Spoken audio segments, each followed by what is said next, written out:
Have you ever noticed that the more you force things, the more they seem to fall apart? That the harder you chase something, the further it seems to run from you?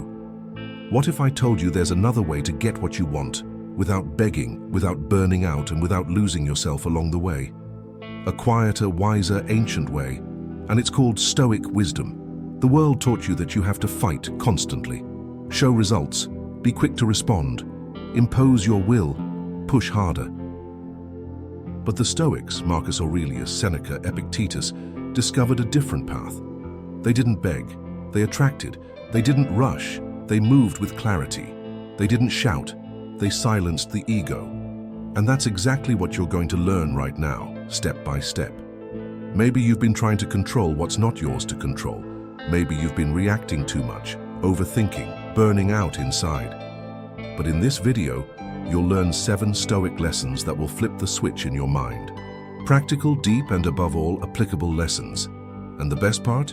You'll begin to attract what you want without asking for it, because your energy will start speaking for you. So stop what you're doing now, take a deep breath, and stay with me till the end. Because here you won't hear recycled phrases. You'll receive real guidance, solid teachings, and a philosophy that can transform how you act. So hit that like button, subscribe to the channel, turn on notifications, and share this video with someone who keeps forcing what they should be letting go. Many people confuse action with wisdom. The problem is that behind most rushed decisions is an anxious mind trying to control the uncontrollable. That's not strength, it's illusion. Stoicism teaches us that acting without clarity is like rowing in open waters without a compass. Marcus Aurelius used to say we must not rush, because the right time to act is just as important as the act itself. When anxiety dominates, it wears the mask of productivity. You think you're being proactive, but you're just draining yourself for nothing. It's like trying to push a river with your hands. The more you force, the more resistance you meet. Stoic wisdom teaches that real mental strength lies in waiting, in staying calm when everything around you demands urgency. To force in this context is to insist where there's no fertile ground, to invest energy where there is no reciprocity. Seneca spoke of the wasted life that comes from pouring your strength into things beyond your control. A person with emotional intelligence quickly realizes when they're trying to control what isn't theirs, and instead of reacting, they pause, observe, and redirect. A clear example, someone desperate to fit into a group that clearly rejects them. Instead of forcing their presence, the Stoic chooses to preserve their inner peace. They understand that respect is not demanded, it is earned through firm presence and a balanced ego. Stepping away from toxic environments is itself a form of mastering the mind. The impulse to force also shows up in relationships, trying to convince someone to change them, to make it work. But Seneca would say, you can't sail when the wind doesn't blow. Epictetus would add, don't depend on someone who doesn't depend on you. Self-control means recognizing the boundary between your actions and destiny's role. So forcing is not strength, it's actually disguised desperation, and a Stoic sees that from a mile away. They practice self-discipline and train their resilience to act with serenity even in chaos. And when the mind is trained not to react impulsively, it makes room for something greater, steady trust. And that is exactly what comes next. Trusting isn't about crossing your arms and waiting for the universe to do everything. It's not about abandoning responsibility, but about redefining it. In Stoic philosophy, trust is an active attitude. You act on what is within your control and release what isn't. It's the clarity between what depends on you and what doesn't, a principle Epictetus taught with firm, ancient wisdom. When we talk about trust, many confuse it with laziness. But look, those who truly trust prepare themselves. They don't go into battle unarmed, they just don't fight unnecessary wars. The Stoic studies, observes, and chooses the right moment to move. This applies to business, relationships, big decisions. They don't rush, they calculate. They don't give up, they focus with mental strength. Let's use a practical example. Someone preparing for a government exam. They don't just trust they'll pass. They study every day, they prepare. But they also don't panic about what's beyond their control, like how hard the exam will be or who else is taking it. Their trust lies in their preparation. The rest, they is not their concern. Stoic philosophy reminds us, when you act wisely, you don't need to prove anything to anyone. Marcus Aurelius wrote in his Meditations that the wise man does what must be done and moves on. No noise, no applause. Trust comes from the silence of someone who knows what they're doing, not from the shouting of someone trying to appear confident while panicking inside. This also applies to how we handle emotions. Emotional control doesn't mean not feeling. It means knowing what to do with what you feel. Trust is recognizing emotion without letting it steer the ship. It's deciding with a calm mind and a clean heart. It's saying to yourself, I'll do my part, and let the rest unfold. Trust is not about standing still. It's about moving with alignment. It's the balance between action and surrender, effort and acceptance. The Stoic is not passive. They are precise. And the more precise they are, the less they need to react to the world, because they begin to attract naturally what is already in tune with them. And that's the key to what comes next. Those who master the art of non-reaction discover a quiet power that transforms everything around them. It sounds counterintuitive, I know, but sometimes the less you react, the more life organizes itself in your favor. In Stoic philosophy, reacting impulsively is a sign of imbalance, and whoever loses balance, loses direction, loses the power to choose, something Marcus Aurelius would never compromise. Imagine a harsh comment, an unfair critique, a direct provocation. The natural reaction is to bite the bait, to respond, argue, justify. But the Stoic takes a breath. They know that often, silence is more powerful than any argument. By not reacting, they expose the aggressor, break the cycle of offense, and keep their inner peace intact. That's emotional intelligence at its finest. And this posture creates magnetism. A person who can remain calm under pressure stands out.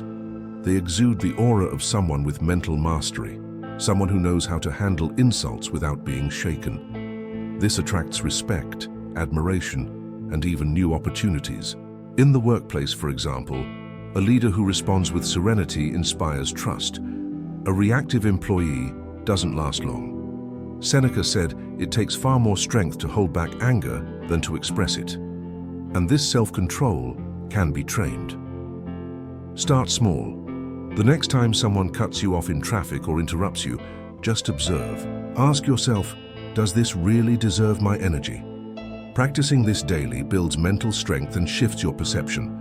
The world no longer shakes you like it used to. Plus, when you stop reacting to everything, you conserve energy. And energy is everything. The Stoic redirects attention to what builds, not what drains. They avoid gossip, don't fight over bruised egos, and never waste time trying to convince those who don't want to understand. They live by practical philosophy. Less confrontation, more presence. Non-reaction isn't apathy, it's power at rest. It's like a lion that doesn't need to roar to command respect.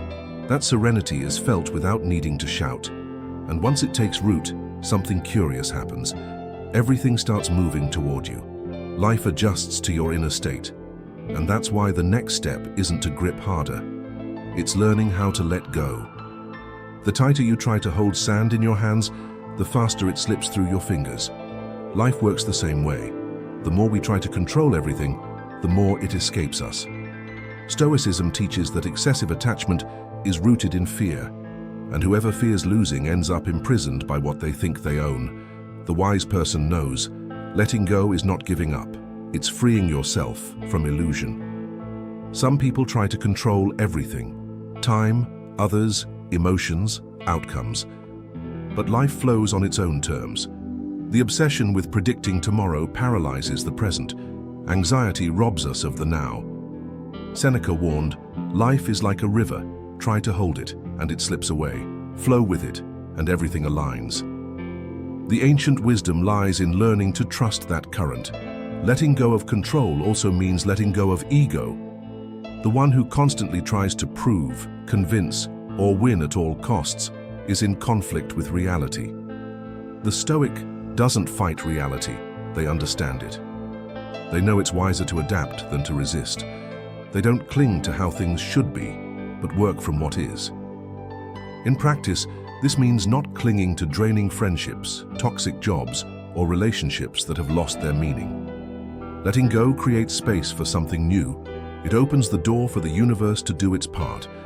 It's realizing that inner peace is worth more than the effort to maintain what has already expired. And when you release control, something powerful happens. The body relaxes, the mind quiets, and the heart opens. It's in this state that true answers emerge. This surrender is where Stoic wisdom takes root. Marcus Aurelius wrote that the universe is constantly changing, and only those who resist suffer. Flexibility is a quiet superpower that only the strong possess. Letting go of control is not the absence of responsibility, it's the presence of trust. Say it's stepping back from trying to push everything with your hands so that life can finally push with you. And in that lucid surrender, you may start to realize, maybe constant effort was never the way. Maybe less effort and more direction is the real key. There's a big difference between being busy and making progress. Many people live exhausted but stuck in the same place. Stoicism teaches us that direction matters more than speed. Acting without clarity is like running on a treadmill. You tire yourself out but never leave the spot. The wise Stoic walks with purpose. They know where they're going, and that changes everything. Seneca said that no wind is favorable to the one who doesn't know where they're going. It sounds simple, but it holds deep truth. Life demands focus. Those who want everything at once end up with nothing at all. The Stoic doesn't follow the noise of the world.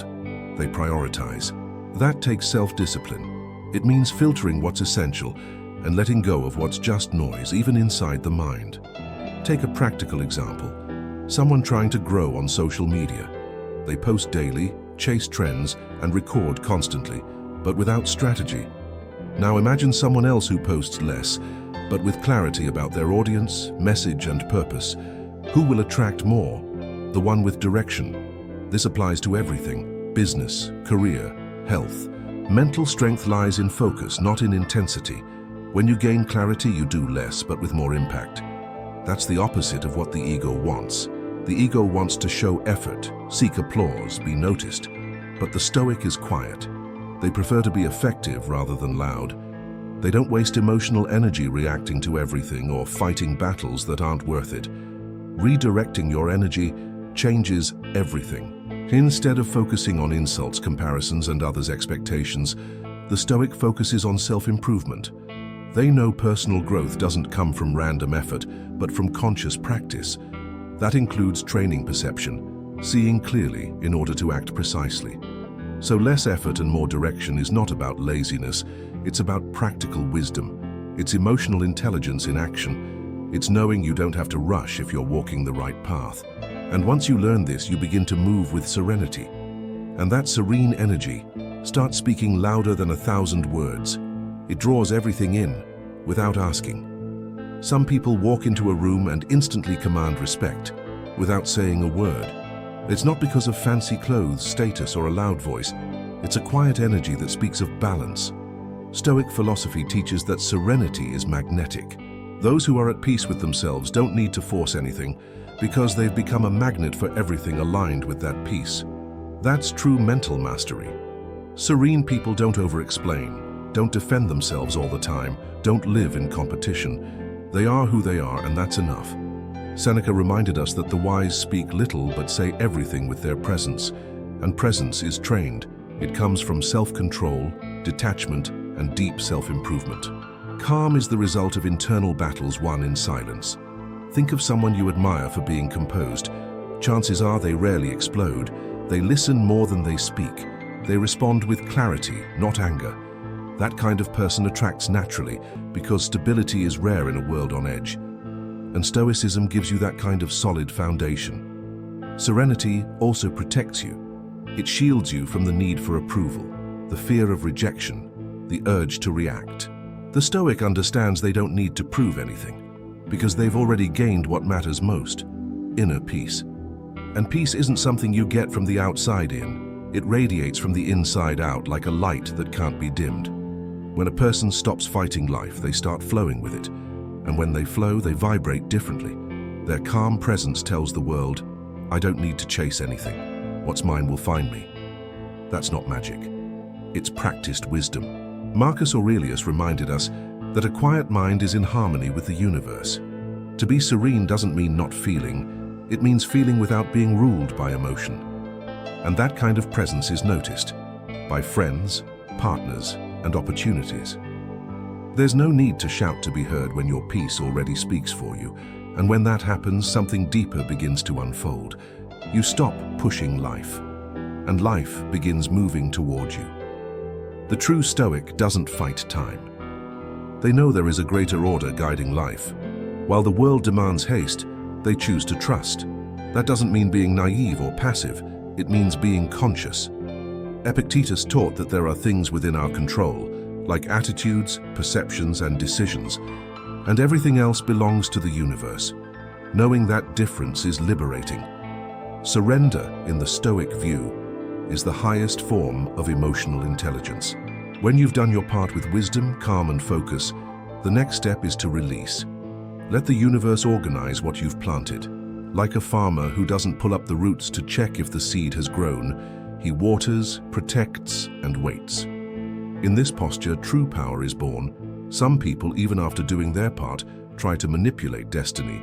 They call too much, overthink, demand results, and it's exactly that too much that gets in the way. Excessive control creates resistance. The wise align instead. They know everything has its time. As Marcus Aurelius wrote, everything that happens does so as it should. This surrender is also a test of faith. Not religious faith, but faith in the natural order of life. Faith that what didn't come wasn't meant to, at least not yet. And what left might be clearing space for something better. The Stoic doesn't panic in silence. They understand that the universe often works in the unseen before showing results. Letting the universe work is actually an act of humility. It's recognizing that no matter how disciplined or prepared we are, we're still part of something bigger. That doesn't cancel responsibility, it brings balance. The ego wants everything now, but ancient wisdom teaches us. Right timing never fails. What is yours will arrive. What isn't was a lesson. And so, the true Stoic ends their daily journey in peace. Not because everything went perfectly, but because they did what was right and let go of the rest. They don't beg, demand, or force. They trust. And that silent, steady, unshakable trust turns their life into a magnet for good things. Because once you've learned to let go, you're finally ready to receive. Now tell me, after everything you've heard, does it still make sense to keep forcing things? Isn't it time to shift your posture, align your energy, and start trusting more? Yourself, the timing, the flow of life. Deep down, you already know. The more aligned you are, the more life cooperates. But if you keep reacting, chasing, begging, you'll just keep burning out. Think back to the last time you desperately tried to make things happen. Oh, did it work? Or did it only deepen your frustration? The truth can be harsh. Those who force are at war with time. Those who trust move with it. And now you have real tools to turn this around. But knowledge alone doesn't work magic. It needs to be lived, breathed, practiced. So what will you do with what you learned here today? Will you apply it, or let it be just another inspiring video that fades into theory? Remember, personal growth isn't about memorizing quotes, it's about changing behavior. And the small choices you make from this point forward will determine what you attract tomorrow. If this message spoke to you, leave a comment below sharing which Stoic lesson hit home the most. I want to hear your voice. And of course, subscribe to the channel. Turn on the bell icon and keep walking this path of transformation with us. Because with each new video, you won't just learn to think differently, you'll learn to live differently.